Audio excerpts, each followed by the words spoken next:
Bugün Solaris Enerji şirkətinin səhminin texniki analizini edəcəm. İlk öncə 18 mart tarixində paylaşdığım bu postda qiymətin 81-30 dollar səviyyəsinə qədər yüksələcəyini təyin etmişdim. Və bunu nəyə əsasən etdiyimi sizinlə bölüşəcəm. İlk öncə texniki analizə mənim önəm verdiyim əsas trend xəttlərini çəkəndə qapanışdan çəkməkdir. Çox adam bunu şamların iynəsindən edir. Mənim üçün ən vacib olan qapanışdandır. Bu daha güvənli bir texniki analizdir.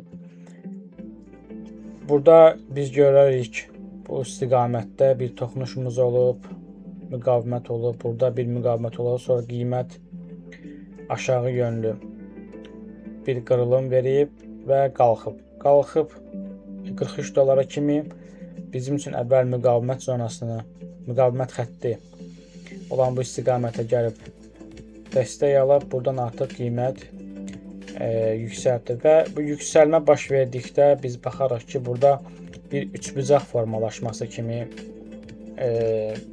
trendimiz yuxarı doğru qalxır və burada biz fikir versək görərik ki, bir sıxılma baş verir bu istiqamətdə və qiymət hər dəfə düşdükcə bizim bu dip hissələrin heç birisini vurmur. Yəni qiymət gəlir, amma heç bir dip hissəyə toxunmur. Və bu da bizə qiymətin daha da buradan bu istiqamətdən dəstək zonasından üzü yuxarı gedəcəyini təxmin edir. Və biraz biz bu analiz edərkən gec görmüşdüm bu səhmi. Burada artıq qırılma baş vermişdi.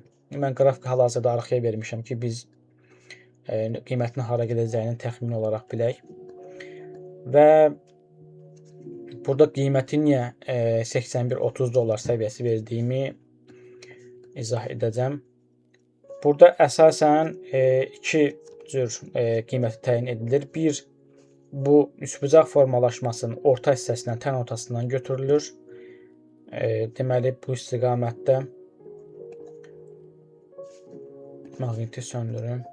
Buradan bura götürülür və bu qırılım olan istiqamətə verilir.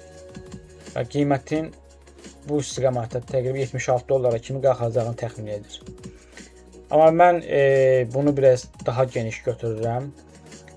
Çünki qiymətin daha yuxarı gedəcəyini digər analizlərim var. Onlar vasitəsilə edirəm və bilirəm ki, təqribi olaraq qiymət ora kimi getmə ehtimalı var. Və mənim də götürdüyüm istiqamət təqribi bu istiqamət olub. Haradasa bu istiqamət. Və bunu gətirib bu istiqamətə qoymuşdum. Və qiymətin 81-30 dollar səviyyəsinə qədər qalxacağını təxmin etmişdim. Burada çox vermişəm bu istiqamətdə. Qalxacağını təxmin etmişdim. Burada biz qrafiki qabağa versək, qiymət qalxır və gəlir buradan. Retest altında qapanma edir və yuxarı doğru qalxır. Qiymət əslində gəlib buradan retest edib qalxır. Amma bəzən qiymətlər manipulyasiya edir. Qəsdən qırır. Necə ki, burada görə bilər. Qırmızı şam qırıb. Çox adam artıq qiymətin düşəcəyini bilir.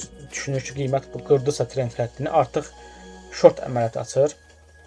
Və qiymət avtomatik olaraq yuxarı doğru gedir. Ona görə də qiymət buradan aşağı düşmə ehtimalları da olur. Onu nəzərə alırıq. Biz qrafiki qabağa verərkən görürük, qiymət gəlib, qırıb və oradan sonra artıq qiymət hədəfinə çatıb. Texniki analiz etdikdən sonra artıq qiymətin bura kimi, indi hal-hazırda qiymət 73 dollara kimi düşübdür. Bura mən maksimum olaraq bura vermişdim. Yəni bundan da biraz aşağı da vermək olar özümüzü sığortalamaq üçün. Və buradan artıq yüksəlməsi biraz sual altındadır. Səbəb ondan ibarətdir ki, bizim dalğamıza əsasən burada divergensiya var. Və biz burada bunu silim. Bizim burada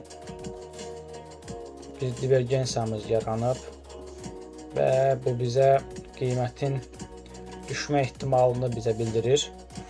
Və Fibonacci səviyyəsi olaraq da çəkdikdə qiymətin baxın